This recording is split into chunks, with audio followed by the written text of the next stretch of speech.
আসসালামু আলাইকুম প্রিয় ক্ষুদ্র খামারিয়া, সবাই কেমন আছেন? আলহামদুলিল্লাহ, আল্লাহ তাআলার অশেষ মেহেরবানিতে আমি ভালো আছি। আমার খামার আল্লাহ তাআলার রহমতে অনেক ভালো আছে।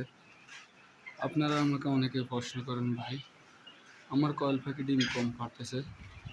তো ডিম কম পাওয়ার মূল কারণ হচ্ছে কয়েল পাখির কৃমি।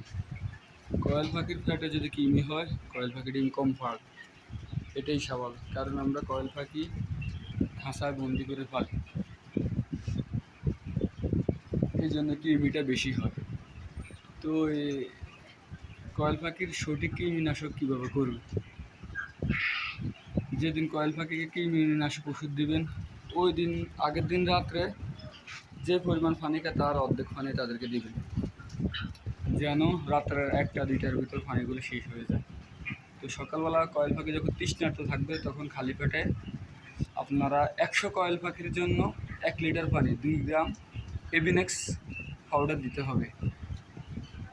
2 গ্রাম এভিনেক্স পাউডার 1 লিটার পানির সাথে 100 পাখির জন্য 1 লিটার পানি, ওই অনুপাতে আপনারা যতগুলো পাখি হবে তত লিটার পানি আর ততগুলো এভিনেক্স পাউডার দিতে হবে। আর কীটনাশকের আগের দিন লিভার টনিক অথবা রানাসল ডি3 খাওয়াবেন। ইনশাল্লাহ আপনার পাখি প্রচুর ডিম পারবে। সালামু আলাইকুম।